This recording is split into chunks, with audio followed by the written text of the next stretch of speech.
Step into reading Step 3, Miss Grubb Super Sub.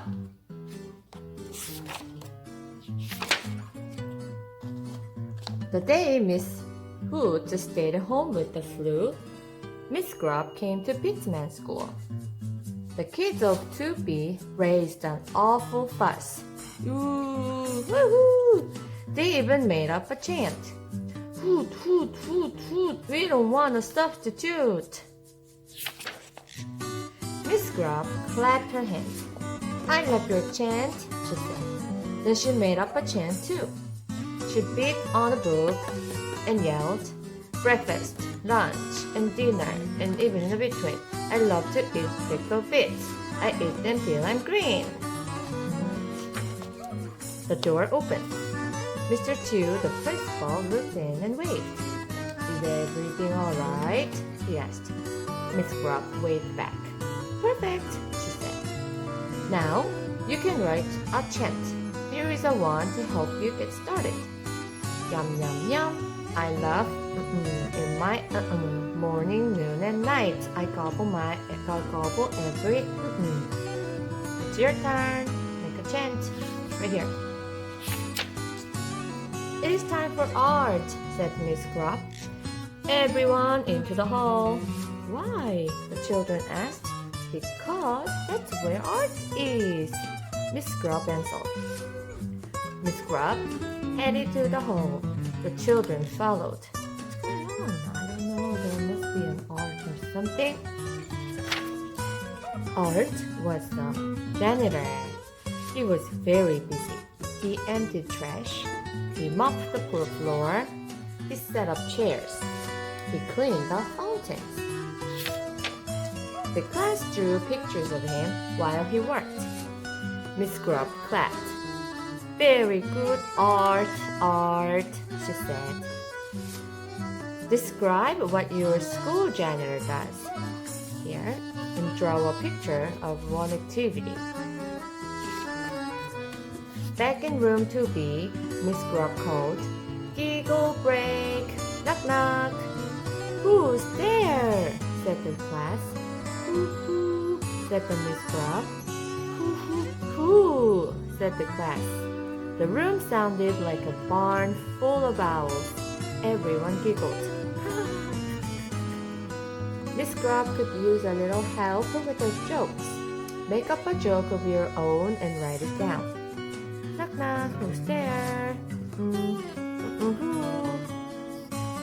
Why did the cross the road? The answer would be to trying to make your own joke. Okay? It's time for recess, said Miss Grubb. She handed out paper bags. These magic bags can hold wonderful things, she said. Miss Grubb pointed to the sky. See that cloud? She said. That could go into my bag. Hear the robin? This cheery song goes in too. The kids filled their magic bags with what they saw and heard and felt and smelled. I want to put the smell of this flower into my bag. I want to put the feeling of this beautiful plant into my bag. Describe something special you would put in your magic bag and tell us why you choose it. And now you can draw it. Miss Grubb had more surprises. How much math do kids eat? She asked the class. Kids don't eat math, they said. Miss Farmer, the cook, says you do, said Miss Grubb. The class headed to the lunchroom. Hi, Mrs. Farmer. Hi. There's math everywhere, Mrs. Farmer said. She showed them her weekly food list. I multiply and divide to decide how much to order. Ooh. Another job is adding up the money, she said.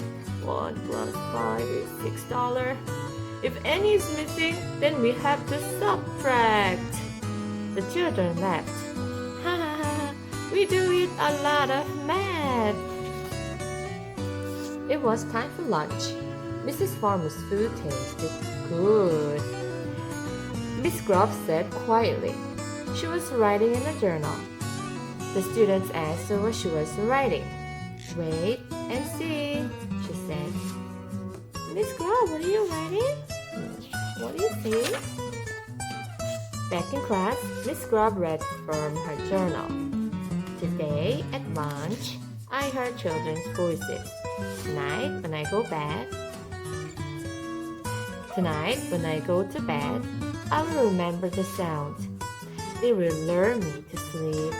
Oh. Pretend you are in Miss Grubb's class. One of those kids. What would you write in your journal about eating lunch at school? Let's write a short journal. Want to meet a monster? Miss Grubb whispered. Where? The kids asked. Right on your hand, said Mrs. Teeling. It was the school nurse. Mrs. Teeling smiled. To meet a monster, look at your hands. She said that germs are monsters, so small they can hide on skin. Germs. She showed everyone how to scrub their hands with soap and water. We don't want monster hiding on you, she said. Time to bubble bubble. Wash with your soap. Think about Mrs. Teeling's germ monsters and draw one the size of the gorilla. Then finish this story. The day of the giant germ. One day, a giant germ walked into school. Kids yelled, ah! Teachers yelled, ah! Everyone was afraid. But this is what happened next. Blah, blah, blah, blah, blah, blah. So, the giant germ was never seen again. Everyone said that was a hero. Later, Miss Grubb promised to send all the students on their own special trip. Where would you like to go? She asked. Everyone shouted at once. The ocean, the mountain, the moon. No problem, said Miss Grubb. She took them to the library. The students told the librarian where they wanted to go. I wish to go to Hawaii. I wish to go to the Philippines. I wish to go to the moon. Mrs. Lairmore helped them find the perfect book to take them there. This is a book about Hawaii. If you read it, you feel like you're traveled there. Wow! Miss Grubb winked. Won't Mrs. Hood be surprised at where you have been? Where would you like to take a special trip? Describe the place and explain why you want to go there. And draw a picture of it. Back in the classroom, Miss Grubb asked, Can you crack my spelling code? She told the students to print their names on a piece of paper and to make the first letter big. Capitalized. When she called the students, they walked to the front of the room. Guys, come to the front. Walk to the front. And they looked like this. Isabella, Mary, Oliver, Vera, Lynn, Sandy, David, Ivy, Katie. Can you crack Miss Grubb's code? Fill in the blank with the first letter of each child's name. What does it spell?